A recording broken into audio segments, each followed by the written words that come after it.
So Project Solar started with the basic idea of, hey, we can cut out the middleman, we can cut out the salesperson, and we can sell solar online direct to consumer. And so how we do that, and kind of like the essential central part of our company, is our quoting calculator. You can go to our website, you can put in some basic information. We don't even ask for your phone number. And without talking to any human, any sales rep, you can get a quote. We'll size your system and we'll give you a price right there upfront. That simple. That simple. Our entrepreneurs today are Matt Smith and Trevor Hiltbrand.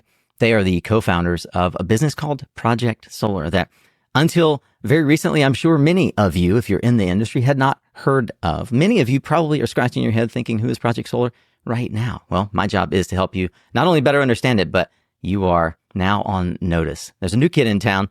These guys from Utah have figured out how the direct consumer market works, and they're bringing it to solar. We're going to unpack their unconventional story today.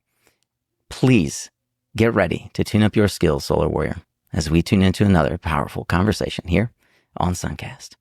When I first heard about Project Solar, thanks to my friend Dave Anderson at the Solar podcast, it was through an interview with this guy, Matt Smith, and his co-founder, who had yet to be on a podcast, talking about this idea of direct to consumer, something that we've all believed is possible.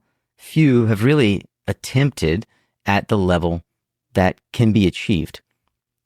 I'm glad to welcome Matt Smith and his co-founder, Trevor Hiltbrand, to the show. Guys, great to see you. Thanks for taking the time to be on SunCast. Yeah, thanks for having us. I think we're going to have a lot of fun today because in the conversations I've had with you guys up to now, I feel like the goal line changes every time we talk. Like, you guys have such big aspirations and dreams. And it's I can see why folks want to be on your team, why they want to be behind you as investors, and why in many cases they fear you because you are doing something different and unconventional. We're going to unpack that here, but I like to start out with quotes. And as we were getting things fired up here, I actually found a quote from a fortune cookie that I saved in my long list of quotes that I do hoard. And so I thought I would share that here because it's fitting for entrepreneurs trying to do something unconventional. Before the beginning of great brilliance, there must be chaos. Matt, I have a feeling that resonates for what it's like to jump into a business that you have no prior experience in. Yeah, that is a beautiful quote. And we have experienced at least the chaos part, and we're shooting for the brilliance, but certainly have a testimony of the chaos. Yeah. How about you, Matt? Do you have a quote that inspires you and Trevor? I think the most common quote we've said here is from Jeff Bezos. It's, "Your margin is my opportunity." And that's what Trev saw when he was like, dude, we have to get into solar. And yeah, we've been riding that wave for a long time. I love that one. It's short and to the point. Your margin is my opportunity. So, Trevor, the kernel of an idea that is now a business started when you identified a problem that you were trying to solve for yourself. So would you describe for us the problem that you've created this business to try and solve? Yeah, sure. So I think there's a lot of problems in the solar industry, but the one that was most obvious to me from an outsider perspective, not knowing anything about solar, was the clear and obvious rampant commissions and the lack of trust that there was in the solar industry. Like, solar can be this great vehicle for cost savings and self-sufficiency, but it's really muddied with this like understanding that on the other side of things is a lack of transparency and really high commissions. With that in mind, introduce those folks who are perhaps unfamiliar with Project Solar and introduce us to the company and why it's going to help solve the problem you've just enunciated. Yeah, sure. So Project Solar started with the basic idea of, hey, we can cut out the middleman, we can cut out the salesperson, and we can sell solar online direct to consumer. And so how we do that, and kind of like the essential central part of our company, is our quoting calculator. You can go to our website, you can put in some basic information. We don't even ask for your phone number. And without talking to any human, any sales rep, you can get a quote. We'll size your system and we'll give you a price right there upfront. That simple. That simple. How long roughly between the time I land on your website and the time I have a quote? Yeah, it's about 30 seconds. Under a minute. Yeah, Wow. under a minute. I mean, the calculations that happen behind the scenes, that probably takes 15 seconds, and then you need about another, 15 to 30 seconds to input your data. I mean, all we ask for is your name, your address, and your average utility bill. From there, we can, pull a bunch of different data sources. We look up your average utility in your area. And we compare that to the average utility bill that you provide us. And then we analyze the roof. This is more or less where most of the magic happens. We analyze your roof, and our system can assess the square footage of your roof, the pitch, the azimuth, and probably most importantly, the shading. So it's very, very detailed, and it allows us to be very accurate with our quoting. When you surveyed the landscape as someone from a tech background thinking there's got to be a better solution to this, what solutions did exist that were either compelling or not compelling, but nevertheless that were what people were already used to and using? Yeah, so Aurora is probably the biggest name in solar quoting. We use Aurora as well, Yeah. not for our front end quoting, but for the back end. Mm-hmm. And so I was aware of that tool, Aurora, and I was like, how can I simplify this and build a quoting tool that we actually benchmark to Aurora. So all of our quotes are within 95% of the same production estimates that Aurora produces. Yeah, definitely close enough to give a customer that first touch estimate for how not only what size of a system, but the relative savings they could be looking at. Very interesting. I'm curious what needed to be true. You're now almost 4 years into this adventure. Timing is everything. And I've been in this industry for almost 20 years. And I can tell you that many folks have said they were going to do what you're trying to do, but they didn't have, perhaps some of the alchemy that you bring to the table. What needed to be true for this business to be working in the way that it's working for you? Yeah, there's a couple of things. So one, I would say like our commitment to e-commerce first and not having door knocking sales reps. So a lot of companies, they want to explore, an e-commerce direct to consumer sale but they have these conflicting motives. Like it's very difficult to build a door knocking sales force while also building a direct to consumer, right? Because they compete with each other. Is there anything technologically that you feel over the last maybe 4, 5, 6 years has come of age that allows you to move at a more rapid pace than perhaps was available to prior SaaS platforms? So Nico, when you said what needs to be true, I was thinking about like us and our personalities. I think that Trevor is very comfortable with execution and risk. And we have probably heard at least 30 people say, oh, I was going to do exactly what you did, but X, Y, Z, right? Yep. And it's kind of like, okay, well, why did we do this and why did they not? Mm-hmm. And so number one, I think it's really important that we're not from the industry. And like a lot of people, it's like, oh, but I could go back to doing it this other way. And that's where they ultimately go. For us, we're like, no, this is how we're entering the industry. You're not tempted by the status quo. Yeah, totally. Mm-hmm.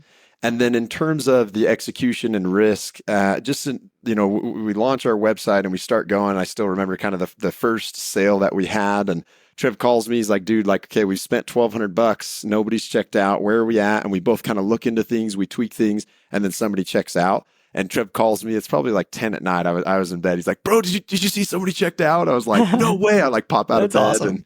And we were all stoked and stuff, but kind of because of Trevor's experience, he's done 12 or 13 e-commerce companies. He knows, okay, hey, it's okay. We've spent $1,000 and we haven't seen any action yet. I have good leading indicators. We can keep spending confidently, and I think that Trev's experience is really important. And then our willingness to execute together. We're both doers, and we'll get on a roof. We'll actually spend money to do something. So I think both those things are important. Yeah, another thing is kind of like the customer's willingness, and this is still something that I would say we're in in the midst of, is selling a construction service online. Like there's discomfort there, when e-commerce first became a thing, like people were nervous about putting their credit card numbers into a website, and we've come such a long way in the last 25 years in the realm of e-commerce, and I kind of feel like, well, I don't know if it's the last, but like this is just kind of the progression of e-commerce is like now we're able to sell a construction service online. There's just like this consumer comfort that is evolving, every day, and customers are getting more comfortable with it. But that would probably have been a roadblock or a bigger roadblock 10 years ago. Yeah, and that's the kind of thing I mean, right? Because you 10 years ago didn't have products like House that make it easy for consumers to make not just design decisions, but purchasing decisions from the comfort of their living room. Fascinating. Matt, I want to turn to you. One of the things that, one of the ways that Trevor introduced you to me in our first conversation is as the finance, sort of the guy responsible for raising capital to get this whole thing started. And I think that is a key contributor to you, not only your early success, but part and parcel to the story of how you guys came out of the gate. How could you talk a bit about the process of raising capital, and if you are comfortable sharing how much you've raised to date for a company that's in an area you haven't worked in, on a technological approach that's unproven in the heart of, or the beginning at least, of the pandemic? Yeah, so because of Trevor and I's past experience with companies, and Trevor's basically done several e-commerce companies like I've talked about and had decent exits. And then I also was a part of a company called Route that allowed us to, watch a company grow from zero. I was employee number one all the way until probably about 200 employees, around a $500 million valuation. A lot of people in this area were just aware of us as entrepreneurs. So when we started, and I love Trev's approach to raising money. He's very almost too transparent, I would say sometimes, but I love it. Like, that's Trev's brand. And I realized that was part of the business part I was getting into. But for example, when you start raising money, you have to set a valuation. Yeah. And we were like, okay, here's this nothing company. Like, what's our valuation? And we decided to raise $500,000 at a $2 million valuation. And honestly, we didn't know a ton about raising. We would start talking to investors and they would say, well, is that pre or post? Mm-hmm. And we'd be like, post, pre, I don't know. And so this is kind of like an awkward, but then we start learning. And what was the answer? Pre or post? It ended up being pre, which really we were just kind of, pulling it out of our rear ends. But yeah. And then to the point where I remember talking to a good friend who just said, how have you learned all this? Like, you really know how to talk about raising money and stuff like that. And, we just have learned by doing, and now had, scores of conversations with different investors and things. So essentially we raised that $500,000 and took that as hey, let's go ahead and prove that we can sell online. Trev had in his mind, if we can get a $500 CPA, or cost per acquisition, that's awesome. That's what we're shooting for. And then once we did that, we decided to raise again and raise $3 million through like a bridge round on a convertible note, and then $20 million in our Series A. So raised close to $24 million at this point. And so the convertible was just a safe round? Mm-hmm. Yeah. Nice. And then $23 million was led by, to your point, I wrote, build a reputation in the area as entrepreneurs that are able to build things. So you went with a local, or the company that ultimately led your Series A is a local company. Tell me about that relationship and why they chose you and vice versa. So the company that led our Series A, and I don't know if we're mixed up there, they're actually in New York. Oh, they are? I thought they were local. Oh, yeah, sorry. So their name is Left Lane, and they particularly focus on like e-commerce, direct-to-consumer companies. Yeah. And so as we started to think, okay, hey, we're ready to start, raising a Series A, there's actually like a lot of different websites that can help. One of them is called nfx.com. And if you go, or it might be .io, but if you go there, you can, it's like LinkedIn, and you can kind of say, okay, who's an investor that's interested in energy and they want to do a seed round or a Series A, or, and you could start looking, and then profiles pop up, and, you can basically catalog, okay, here are 20 that we should reach out to. The way that I, have done business and had success in through my career is I've never burned a bridge in my life. Yeah. And so just basically looking and saying, okay, here, narrowing it down to here are the people we want to look at. Now, who are we connected to? And with Left Lane, a buddy of ours, Brandon Beck, knew Derek Urban. And so I reached out to Brandon, reached out to Derek, and then Derek, met with us, obviously over the, through Zoom. And then eventually they flew out here. And I think one thing that I had learned from Route, our previous company, is it's nice to have, multiple offers so you can just play that way in terms of, hey, these guys are offering this and these guys are offering this, and kind of allow that to drive conversation. And so we had somebody who at the time, I think we were doing, Trev, what was it, like 20, 30, let me think about that. No, I'm thinking when we raised the bridge round, we were probably doing around like 80 installs a month at that point or something like that. So not a ton of volume, but there was a company who wanted to value us at like 140 million. And honestly, they were a strategic in the industry that could have been interesting. And that's a big number. And we could have gotten excited, but we were kind of like, that ultimately is not the direction that we want to go.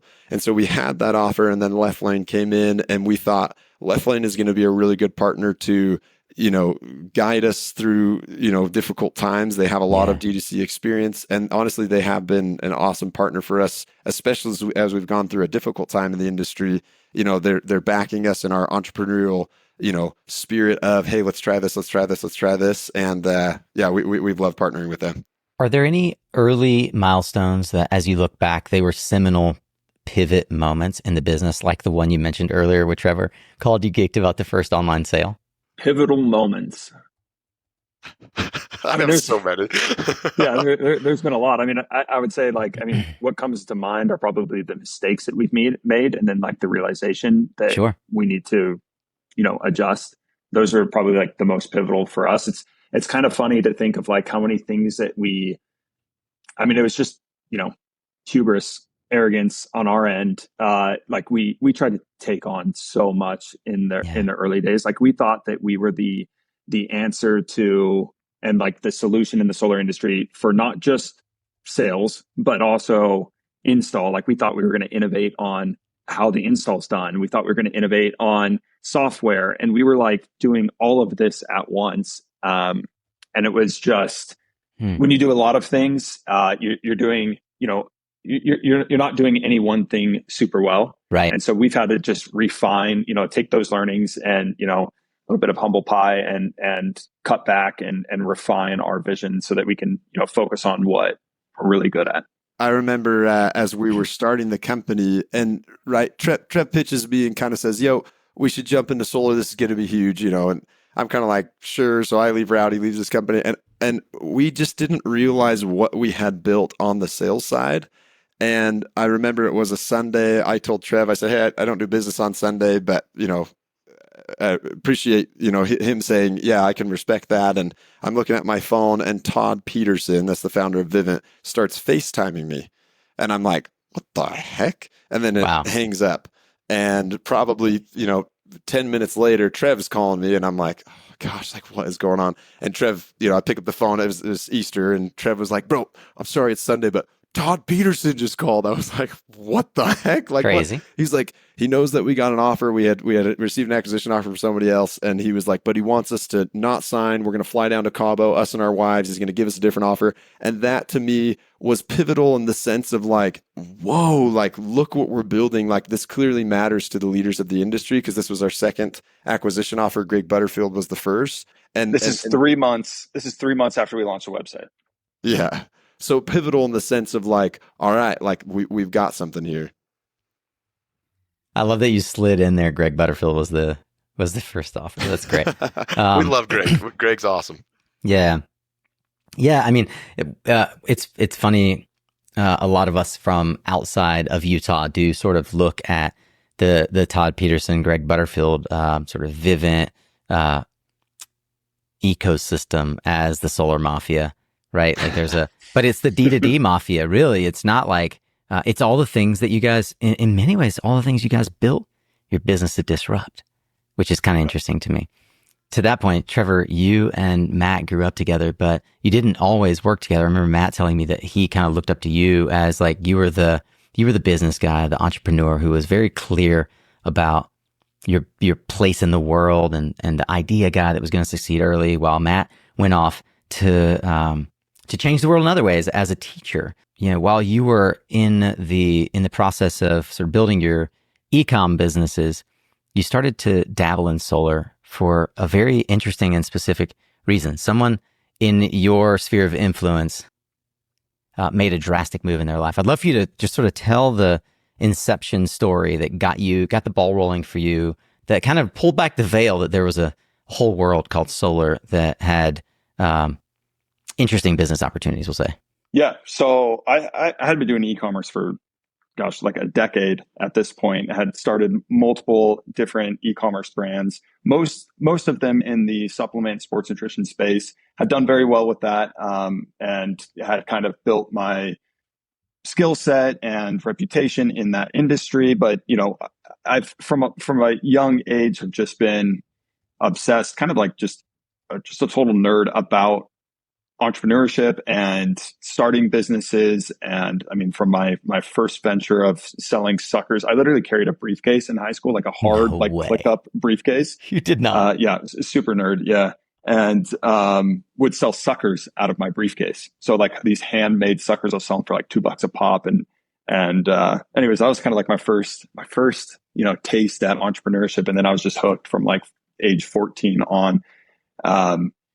And so anyways, I had been, kind of a solopreneur. I mean, I had contractors and stuff that I would work with, but I never had like employees, and had gotten my company, my biggest one at the time was a company called Transparent Labs, had gotten it to a point where it was kind of like, I took it as far as I could by myself. I mean, I had one additional partner in that as well, but he was kind of a silent partner. So I was really running everything on my own. And, anyways, got to the point where it was like, I need to change my business model, start hiring people, and really like work on scaling this company, or time to get out and try something new. So I was kind of like, I was in no rush. I was making, a great living and doing well with that brand. But was on the lookout for new opportunities. And so I had an interest in solar. It wasn't like a business interest, but just like an interest in getting it on my house. I like this like self-sufficiency. I had heard that you can save money, and just things that were right up my alley, kind of being a tech nerd as well. So I was interested. I had a door knocker come to my house, and I was like, yeah, sure, come on in, give me the pitch. And this guy was, a smooth talker, and was really trying to get me to focus on the monthly. And I was like, look, man, like, what if I want to pay cash, or, if I was interested in getting a loan, I have to know how much this loan is. And he was just like, just focus on the monthly. Don't worry about the total cost. And I was like, this is so weird. Like, you got to tell me what the price is.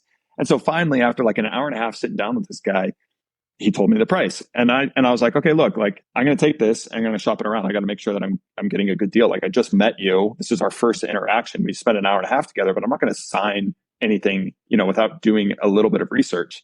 Right. And I could just see in this guy's face, like, the deal's lost, and I was like, this is so weird. Like, you're not comfortable with me shopping around. Like, what is this? Yeah. And so that was a quote for a 10 kilowatt system. And he quoted me about 40 grand.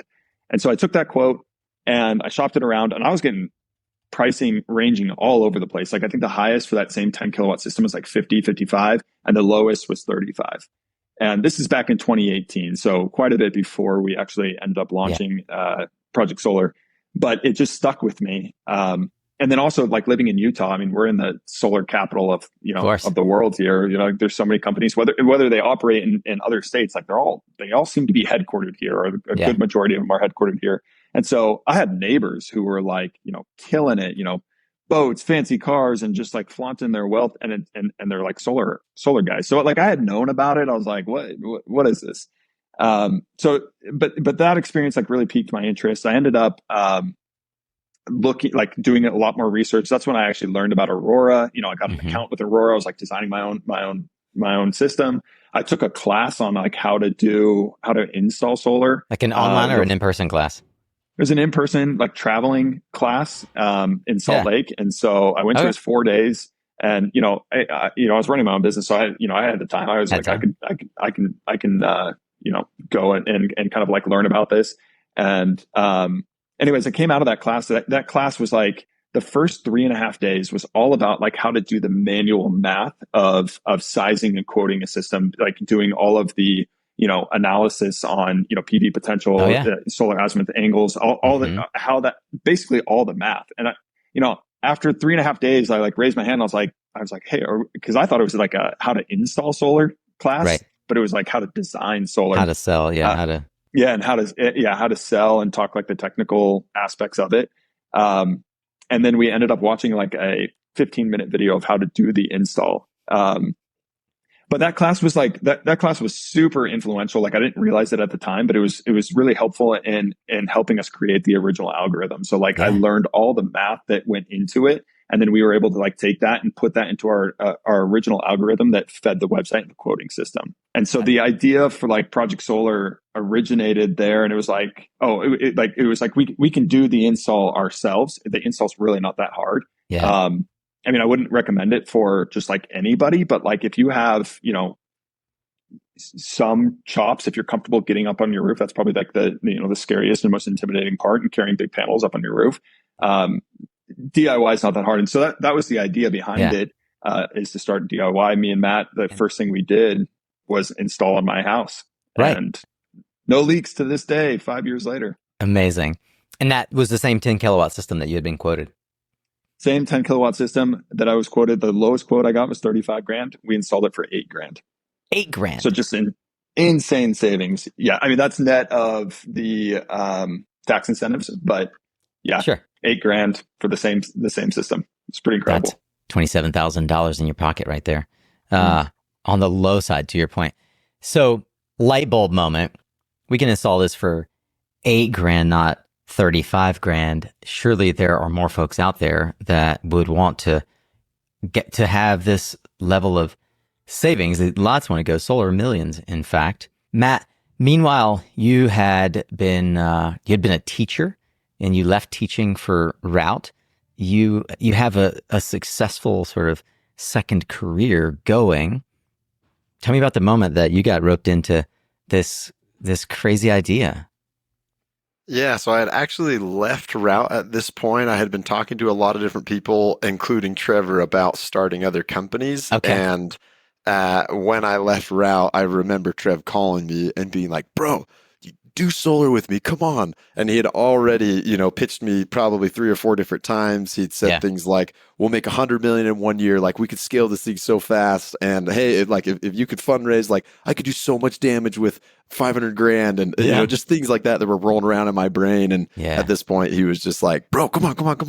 The COO of a company called Jane.com had also called and said, hey, a couple business ideas, would love to start them with you. And then I had a couple of Route employees who were talking to me about starting a business. And ultimately, because of Trev's success and just our relationship, we actually have a history in our group of just being able to talk things out like really well. And a lot of times everyone will tell us to shut up because we're still like talking things out, and they're like, all right, like take the conversation somewhere else. But I just knew that Trev and I's like respect for each other and our ability to do that would lead to a good partnership. So like a lot of people like talk about like wanting to be entrepreneurs and like wanting to start businesses. And it's pretty rare where somebody like is willing to just get going. That's probably like the hardest thing, is like people like to like plan indefinitely. And then never take the actual like, first steps, whether it's putting up like your own capital or, just, quitting a job or whatever. Like, it's so rare, but Matt is like one of those people that will like,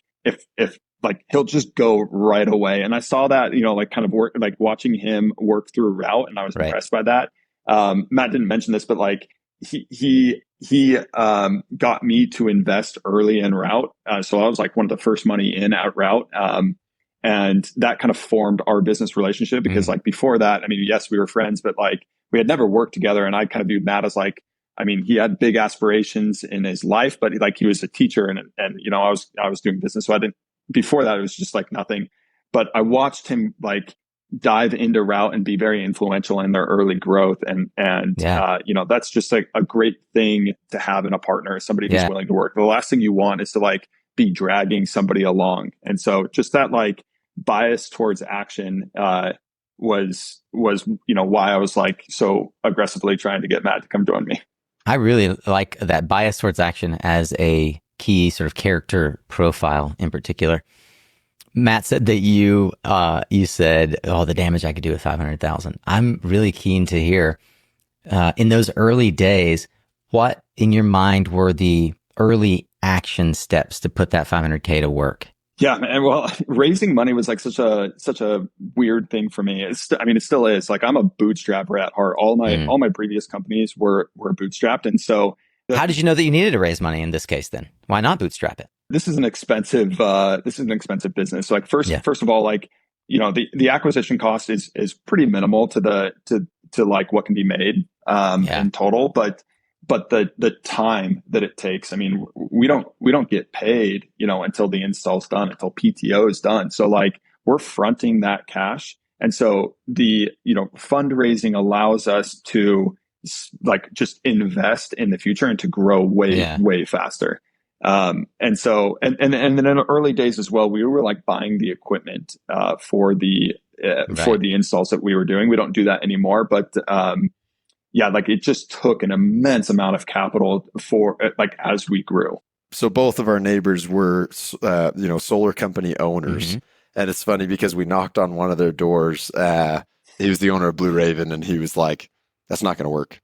Mm-hmm. And we were like, "Why not?" They're like, "It's way too complicated. It's not going to work. You can't do solar remotely," and da-da-da-da. And then my neighbor just said the same thing. "Oh yeah, we've tried e-commerce before, bro. That will not work." And I was just kind of like, I mean, we didn't know solar, so we were like, all right, well, we're doing it. There was a lot of caution that they like gave that, they were right on, or that they were like significant challenges that we had to overcome. But also I think like that's their limiter, it's like, oh, they think it's too hard and therefore they don't try it. So we were like, bright-eyed and naive, and so that enabled us to like kind of move into and start tackling difficult things. And then we got ourselves into a position where it's like, okay, now we have to overcome this issue, right? And we're forced to. But yeah, solar is extremely complex, and the number of like getting the best option for the customer is something that's like difficult. There's so many different financing types and different service types. Like we didn't do ourselves any favors by keeping our DIY offering. Like that's a whole nother level of complexity that we have to support now.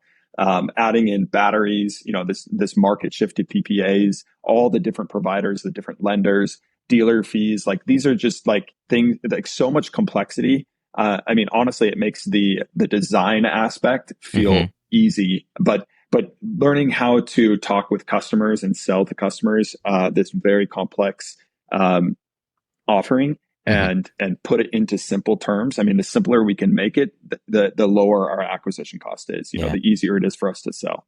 So that's kind of like the name of the game. That's like our whole focus is simplifying and bringing transparency to this industry. Guys, a big part of the first, getting to a Series A in large part is finding product market fit. Most companies can't raise a successful Series A without it, much less a $20+ million round. So I assume that you found what your investors perceive as product market fit. Could you talk a little bit about the process of getting to that key milestone and maybe how you've evolved over the last year? Honestly, like we kind of had, I mean, Matt uses this phrase like lightning in a bottle, right from the start. We had product market fit with our offering.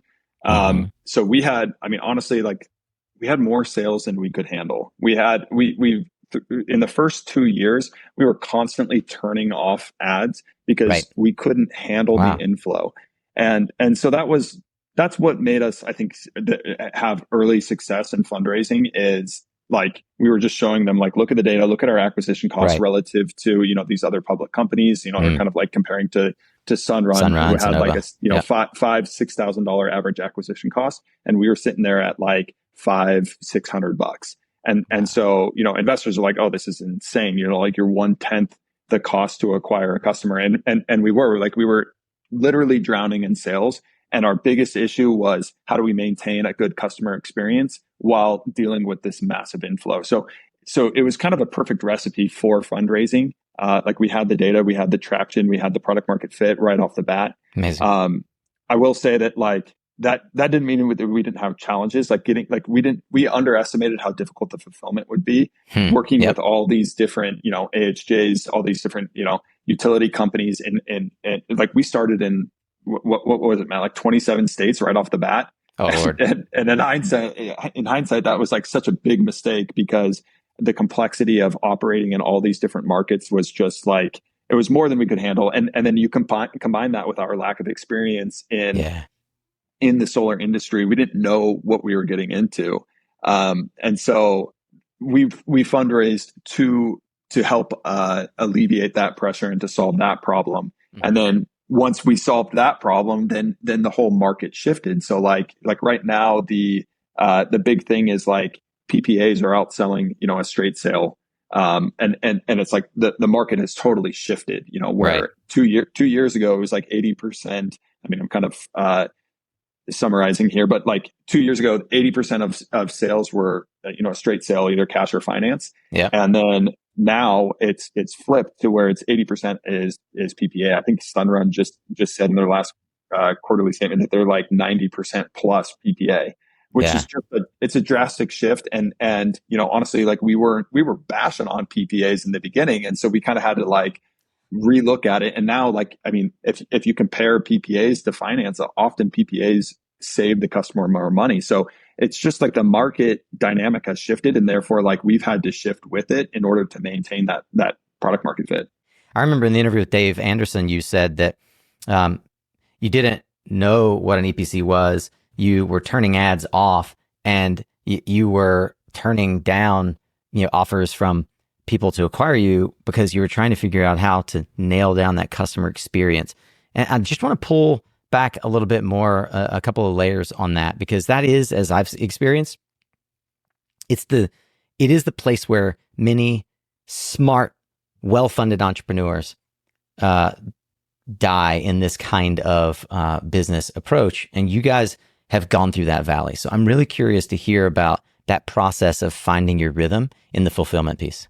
Yeah, great question. We definitely had to realize that we were wrong, which was hard, but basically wrong in the sense that, like Trevor was saying, we can innovate on sales, we can innovate on install. We even were using like credit unions because we don't want to have, on the finance side, these dealer fees. And so we were just trying to innovate everywhere.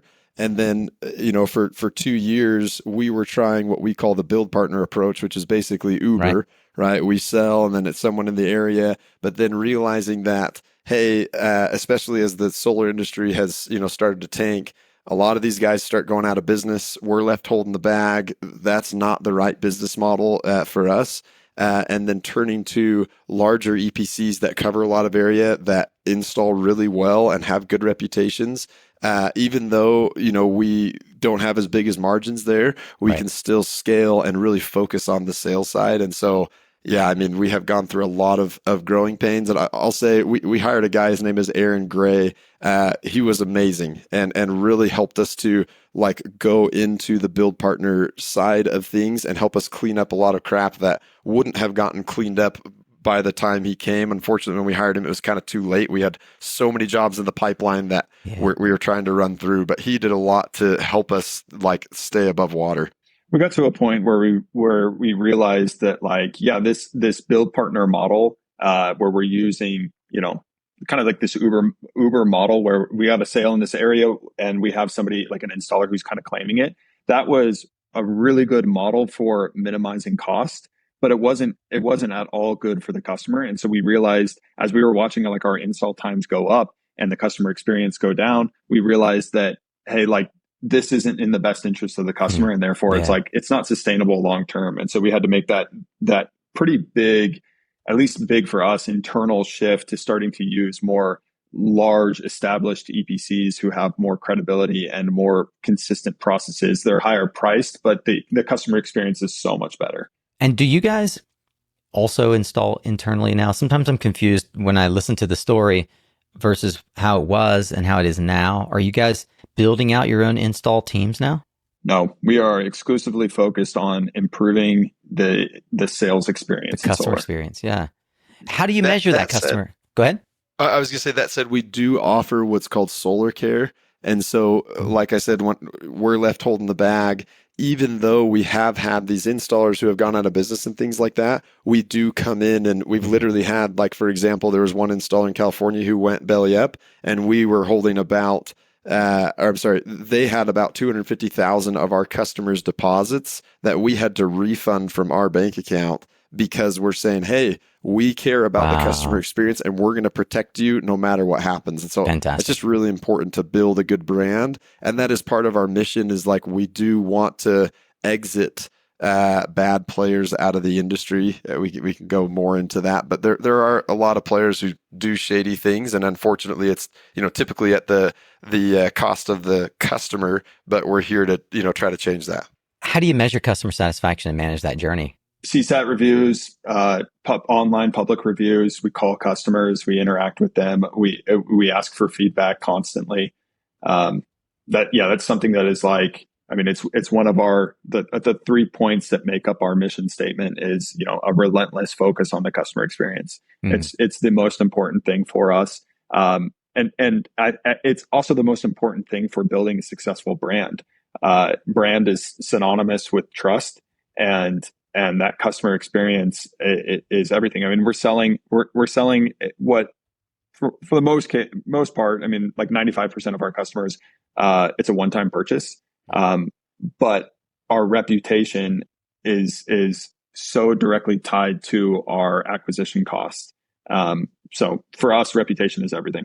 You mentioned bad actors, and some people just get caught in over expansion. We've had several episodes here where we talked about the realities of the way certain installers think about building their business and get over leveraged, thinking the business is going to continue to grow, and they aren't watching market dynamics and building accordingly.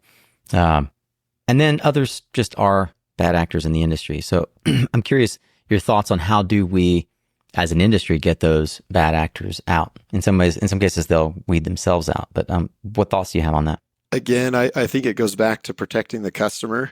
And there's been experiences, for example, where maybe an installer does something that isn't right, and we could just kind of say, okay, you guys take care of that. But instead, like, helping the customer see how they can protect themselves. And then also, so we're, relatively tight with the CSLB, for example, and they're very aware of who we are. And, honestly, one of the investigators is in my pocket, so to speak. And hey, if you guys see any bad actors, like, let us know, because there are too many, hey, unfinished jobs, we've already been paid. Oh, sorry, the battery doesn't work. Those types of things happening all over the place that we're just like, guys, like, this isn't right. And it's hard because that doesn't necessarily bring money to our bottom line. Of course it does, in the sense that what Trev was saying, it creates more trust and builds our brand, but that really is part of our mission. We're trying to change the solar industry. One of the things that is that inception moment of changing the solar industry, something that I've long argued needs regulation if we don't find a different way, D2C, to disrupt it, is this solar, what I call the solar bros culture. I'm not the one that coined it. A lot of other folks refer to it. But it emanated in many ways from this door-to-door sales mentality, where the salesperson is really out for themselves. They're out for that Lambo or whatever the next award is, and not to protect the homeowner. Can we talk about your views on the product that you're creating that, in fact, does compete with and disrupt that door-to-door business? How does the industry contend with or work around what you guys are doing that is changing the way solar is sold? Yeah, I don't know if it like directly answers your question, but I think one of the biggest issues with the door-to-door scene is basically the commission. So, I'm not against commission per se, but when they have like pricing control and pricing manipulation, I think that's what causes most of the issues. Right. And for us, like we mentioned, like, transparency is one of the biggest features of our brand. Yeah. Like, we don't change the price. We don't go and talk with the customer and kind of size them up and say, like, you seem gullible, so I can probably upcharge this $15,000. It's the same price for everybody. Yeah. based on their system size. So I mean, Yeah. we have and we publish that. Like we say, here's how we price. I It's love based on this. system size. It's Yeah. based on price per watt. And we're upfront about it. You can go to our website, you can get a quote. I You don't love have to this. talk to anybody, and you get to choose on your own. I can truly say, based on that answer, I do in fact hope that the vision you have for this business comes true, which is that everyone quotes through Project Solar. Because if in fact that happens, there will be a lot more folks with that deer in headlights look at the kitchen table when they say to the salesperson what you said, which is, "Hey, bro, thanks. This is great. I look forward to talking with you again. I'm going to go shop this around." And they go to Project Solar to check against what they just got, offered from someone who knocked on their door or someone who called them on the phone. And I really do believe that products like Project Solar are going to help improve the customer experience, but return us to a place where the contractor has a living wage, because contractors were forced into this red line scenario for the last 10 years that is untenable as a business model. It forced contractors to be playing second fiddle to the person that gets the contract, as though the salesperson is the most important piece of the fulfillment process, and they're not. Exactly. Yeah. I think that would be a really good ad to say, like, basically, I quoted with Project Solar, and someone knocks on the door and open, and he's like, I'm good. I quoted with Project Solar. And I just love like it. tons of scenarios where those all come up. I think that could be good. I love that, actually. I could see that working really well. Well, you mentioned, go ahead.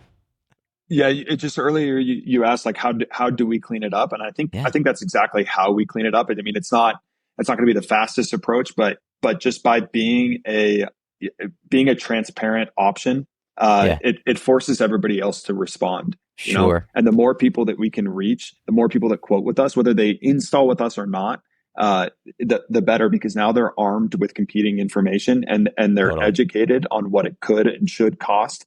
And then they can go and talk to a local rep and say, hey, this is what I'm facing here with Project Solar. And so it kind of creates this environment where the counter argument to this approach is like, hey, this is going to create a race to the bottom, and that's not going to be good for anybody in the industry. And like that's kind of true, but I kind of disagree with it in the sense that like we're competing on that customer experience, but it's we're not. Here's the competing thing on our back end efficiency. Trevor, we had I'm good friends with the folks at Energy Sage, and we had their head of data analysis on, and he said that across millions of solar quotes, they've proven that homeowners consistently choose not the lowest price. Homeowners are skeptical of the lowest price, which begs the question, are they going to be skeptical of Project Solar? And what I love about the process that you guys have gone around about is actually displaying to the customer that you are an advocate on their behalf, and that in not getting a quote through Project Solar, they are actually running the risk of, I'm going to say getting ripped off, which you would never say, but having additional margin stacked in there that is unnecessary. And that's not to say, by the way, and I don't want anybody thinking that I'm bashing sales folks. I sold solar in 2006.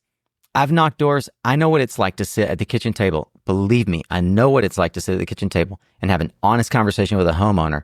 We need honest, erstwhile salespeople who understand the process, but who are not greedy and who treat homeowners with respect. And I think that the tool that you guys have put in the marketplace is a counter. It is a counter. It's like a counterterrorism tool. Say it that way. And I hate to say it that way, but we have a culture in this industry that is creating a black eye in many states because people don't like soliciting, and when they are solicited, and it's in large part communities of people like elderly who can be taken advantage of. They are not taken advantage of as often as people say they are, but then this is an alternative. I have a question I have for you though.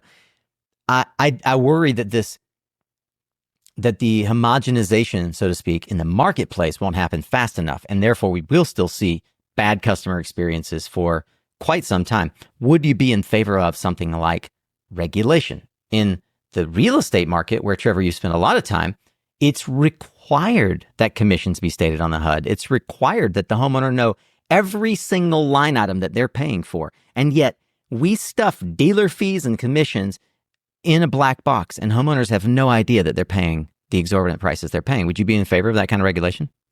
Oh, absolutely. I mean, especially with the dealer fees, my goodness, like the lack of transparency there, it is really frustrating. Like we sell offers with dealer fees, but we work really, really hard to be transparent with the customer about that. Yeah. And a lot of times we have to fight with the financing companies to be able to be transparent. Like Yep. that. And I know there are probably, I imagine there are ones who won't work with you because you're transparent. Exactly. Like we have to get our like website approved and the messaging approved. Yeah. And so we kind of have to like be, I don't want to say like crafty because with these guys, but like we have to be creative in how we present the data. And for us, like being transparent is a non-starter. And it's something that we go back and forth with the lenders on time and time again. And we're like, look, guys, like all we're trying to do here is be transparent. So we like initially we had like line items that would say like dealer fee. And they're like, no, you can't do that. And we're like, what are you talking about? You're like, ruffling feathers. Yeah, it's crazy. But then that is literally you changing how solar is sold, by the way, to your mission. Yeah, totally. Yep. A couple things. I mean, and obviously there is truth in lending, and we are grateful for partners that have said, "Hey, actually, we will allow you to do that." So it's not like all lenders are bad, but that is one place that certainly, like Trev said, has definitely caused frustration. Mm-hmm. Another thing, just on the policy side, Nico, that I wanted to touch on. Obviously, Nevada passed the law that you have to be a W-2 employee in order to, sell solar in Nevada, which I think is good, and that they're moving in the right direction. However, we've seen that policy and others. So Washington is doing a similar thing right now. I think Massachusetts has been talking about it. And with all of these, they're not contemplating e-commerce, and they're not really addressing, okay, like what about the future of solar? And so I've actually reached out to some lawmakers and, commented on LinkedIn and stuff and said, hey, I know you signed this into law. Like we're definitely on the same page that we want there to be, clean up the industry, but we need these to contemplate e-commerce because we have a flow where people can check out, they can never talk to a human, sign a contract, and then so it's like, okay, well, so we're having to jump through these weird. Who's the rep on that? Yeah, well, you're the W-2 employee, right? Technically, every sale goes through Matt. Yeah, there you go. It could be how we try and structure it like that's right. Weird hoops where it's like, no, like just allow this to address e-commerce for what it actually is. The policymakers they can't even comprehend a solar sale without a salesperson, and so they're building policies around like making it a requirement. And we're like, wait a second, like we're trying to clean things up, do right by the customer, be transparent, and they're like. I mean, it's kind of the same thing with the dealer fees. Like, I don't think their intention is to be misleading. Maybe it is. I don't know. Depends on the lender. But like, everybody should be on board with us trying to improve transparency in the industry. Fully agree. What are you guys seeing in terms of, one of the questions that I asked Spencer over at Energy Sage is, gosh, you've got a mountain of data. You can see industry and consumer trends ahead of everyone else. I'm curious what you might reveal in terms of homeowner sentiment. What products are they interested in? What are you aligning your business around as you see an opportunity to electrify homes, not just put solar on the roof? I mean, there's a huge interest in batteries. I mean, I think that's probably pretty obvious. There's an education component that goes along with batteries that make it a more difficult sale. A lot of people think that getting a battery, one Tesla Powerwall is going to power their whole house. So there's like that education component that goes along with it. But yeah, there's a lot of interest in. I mean, primarily the main interest is saving money, and then the second is like a self-sufficiency, getting off the grid component. We were kind of surprised by this, but we found that the messaging around going green and the environment is very rarely a motivator for people to spend money. I mean, they like the warm fuzzy aspect of it, but it doesn't motivate. At the end of the day, it's not the thing that moves the needle. It's not enough to pull the trigger. Yeah. Yeah. We've seen a lot of a lot of change in consumer sentiment as of late. Like there was these urgency motivators, that were in the early years, 2022, 2023, that, changing ITC rates or, upcoming NEM changes that were motivating people and getting people, to the finish line a lot quicker. I mean, we had customers we had customers that were like throwing themselves at us, just saying like, just send me the contract, send me the contract, send me the Right. contract. And we're like, well, okay, well, let us talk to you about like these different things. And they're like, no, I don't care. Send me the contract. And we're like, okay, wow. And now now things have changed quite a bit where, it's a much more methodical sale. There's a lot less urgency right now. And so, our focus is on designing systems that save them the most money. So, kind of a new feature for us, we launched in January of this year, is our savings calculator. So we now, as part of our quote, not only do we tell you what size system you need, what the price is for that system, we'll tell you what your savings are for, on a monthly, yearly, and 25-year basis. That's part of our online quoting tool. It's actually a really expensive tool. Just the data sources that we have to pull from, add up to quite a bit. Like, it's a very significant cost to us on a per contract basis, but it provides so much education to the customer. And now we primarily sell on savings. That's like a huge focus for us is educating the customer on how much they can save. Are there places in the US that you're seeing more savings than others? Like, could you give us a sense of, you mentioned early on, Matthew, that you guys were in 17 or 20 different markets. I'm curious, given the purview that you have, where do you see the greatest benefits for customers these days? I think the most important thing is that after NEM 3.0 in California, there are still savings. A lot of educated California customers, they come through and then I'm not really sure because of, NEM 3.0. And then we show them, like, I remember there's this customer who was going to save $300,000. And I was just like, dude, like the savings are still there. Like you just have to pay for these batteries, which sure, that eats into your savings, but it's still $300,000. And so, California dominates. A lot of people in Texas are worried right now about rates going up. And so being able to lock in the price is huge. And then, kind of true to our brand, we're very careful with, baking in escalations for utility rates into a savings calculation. I think we do like a 2% or something like that, which is on the low side. Even though, historically, like SCE, PG&E, SDG&E, they've been closer to like 5 or 6%. And so, anyway, we try to be conservative there. And obviously, California, Texas, Florida have all been hot states. Yeah. And Florida has had probably, outside of California, perhaps the most consumer rate increases. It's just unexpected and uncontrollable by the consumers. That actually brings up something that Trev talks about a lot, which is how he would like the government to step in. And Trev, maybe you could speak to this better in terms of net metering nationwide.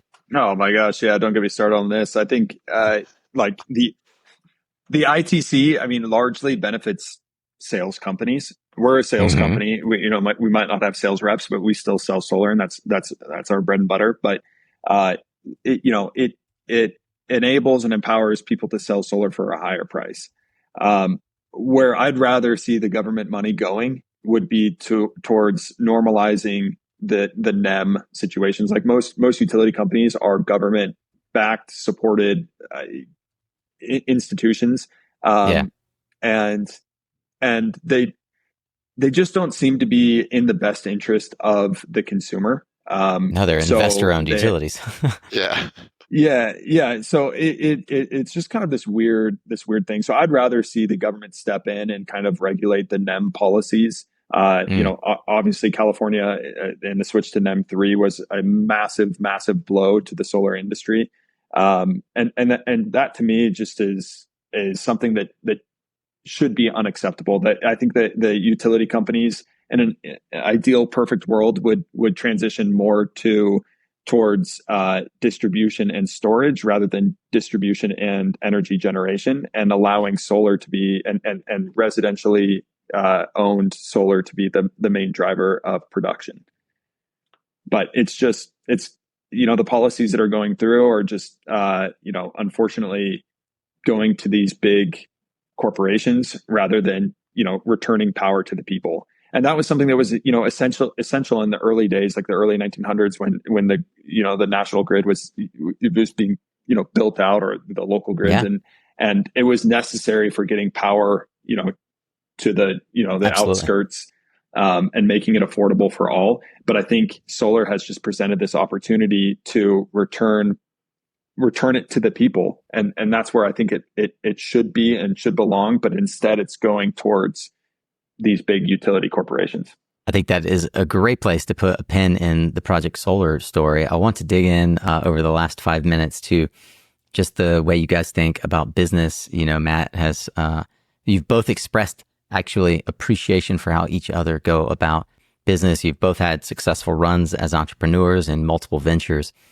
Are there any, I believe in strong opinions loosely held. I'm curious, where have you changed your opinion in light of research or data presented to you as you've been building out the business?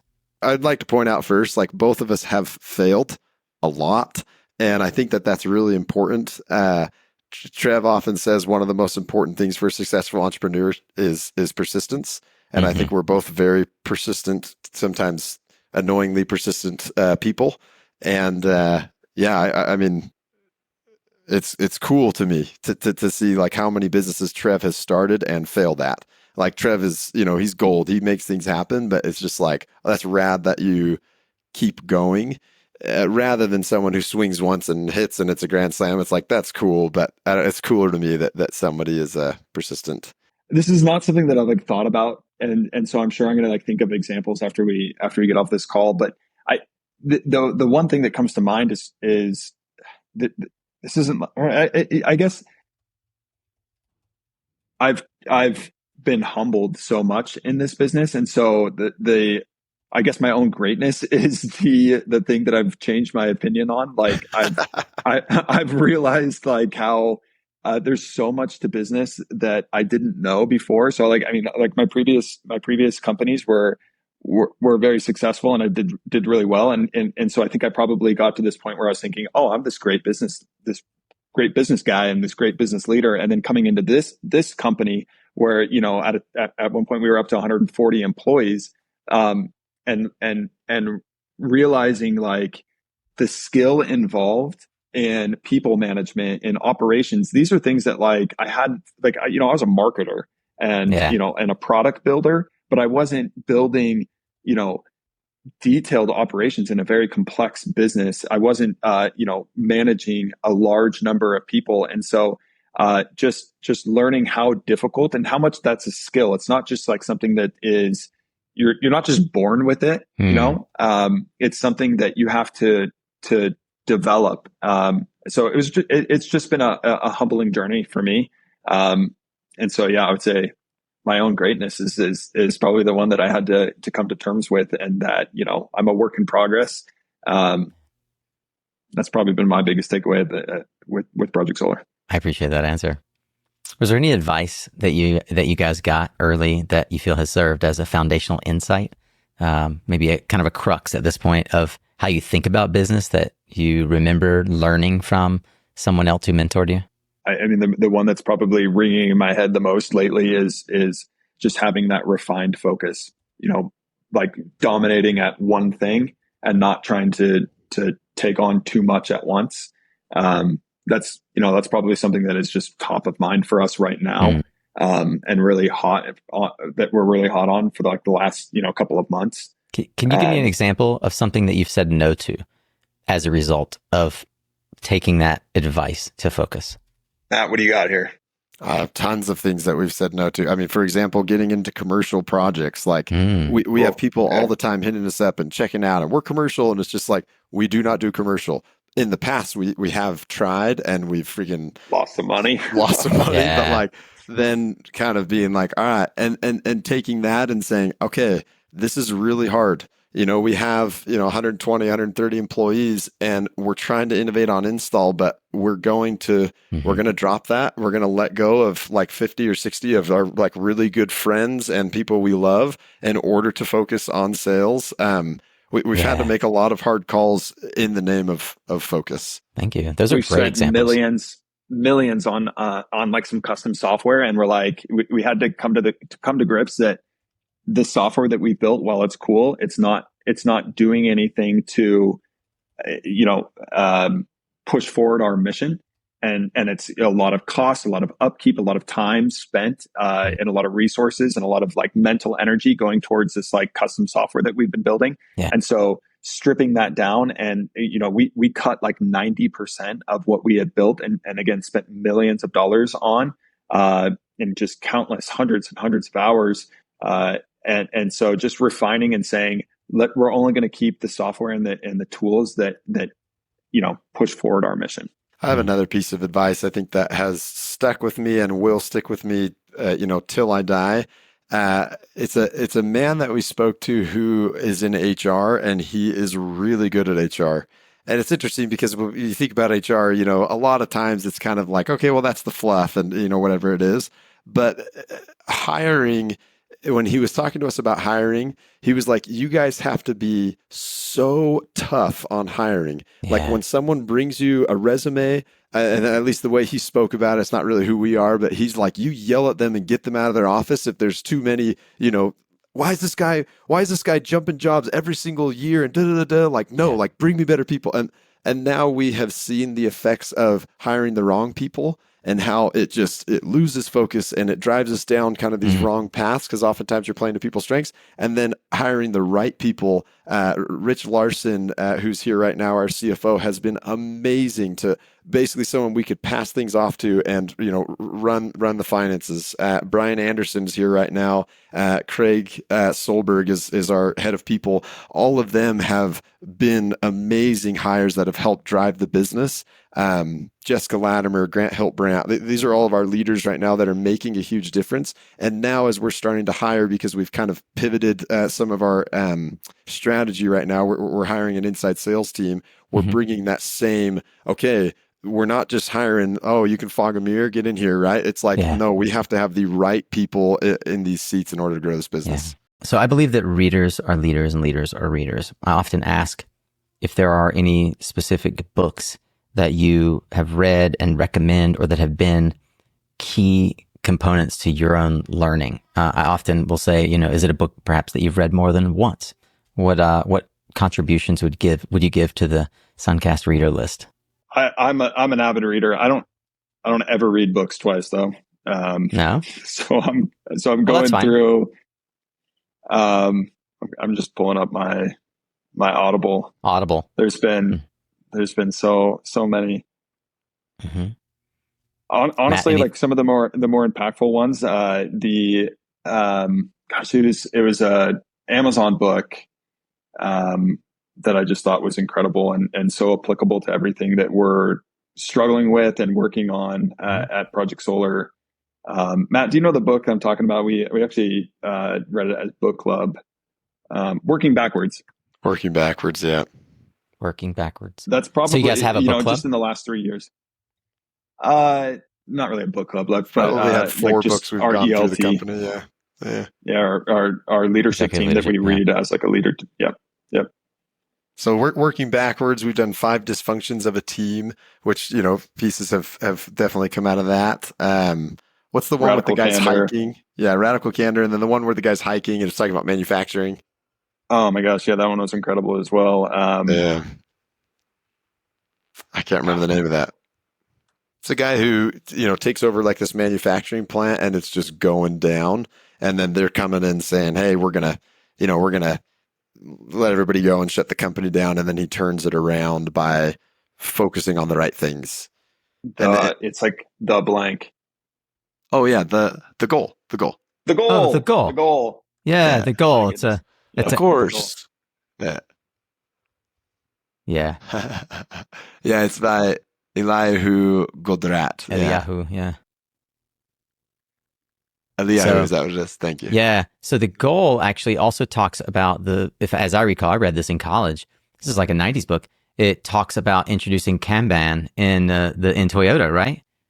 It's like, it's the guy who like turned Toyota around, if I'm not mistaken.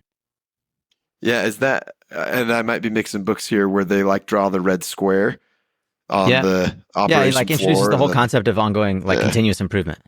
yeah, yeah, Okay. Yeah, Yeah, we cool. Right. we really struggled That's a classic initially book. with like ops. Yeah. yeah. Man, I got to hand it to you. That's a book that not only have I not thought about in a while, but nobody has recommended in over 700 episodes, and it absolutely should be in the Elihu. lexicon of more leaders. Wow, good call, good call. The goal. Okay, well, guys, I love hanging out with you. I hope I get a chance to come hang out in Lehigh at some point. Maybe we go skiing or rock climbing or something else fun. Come on out. If folks want to meet online with you, of course they can go to your website. I'll let you drop that here. But how else do you like to be found personally or professionally? LinkedIn. Just LinkedIn. Yeah, it's a good spot. And then what's the website? You're saying projectsolar.com? I was wondering, is it project.solar, projectsolar.com? Yeah, projectsolar.com. Yeah. Projectsolar.com. Did that one cost you a pretty penny?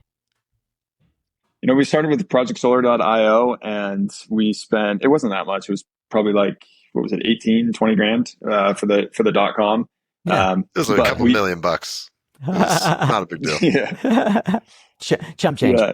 But it made no difference.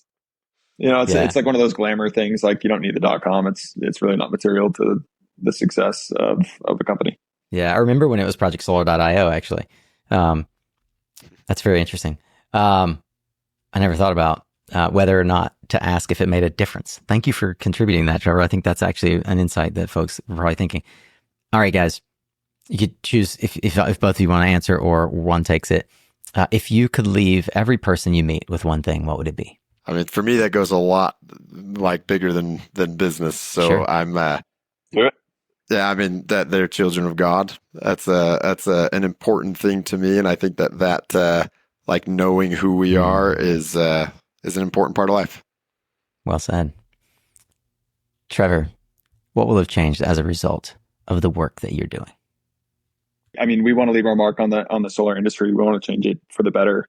We want people, I mean, first and foremost, to understand that, it's just an amazing investment that benefits the environment, and it benefits their wealth, their income. And so just really changing the perspective of how people perceive solar. That's what we're after. Well, guys, we'll be watching and eagerly waiting to see how you change the way solar is sold. I do believe that if not everyone, many will at least check their quote through projectsolar.com. Heck yeah. Matt Smith and Trevor Hiltbrand are the co-founders and president and CEO, respectively, of projectsolar.com, changing the game in solar, an outsider's perspective on how to give more margin back to the homeowner. Guys, thank you for the work that you're doing, and thanks for allowing us at SunCast to be the first of your venture into doing a podcast together. Thank you. Thank you. Thanks, Nico. Yeah, appreciate your time.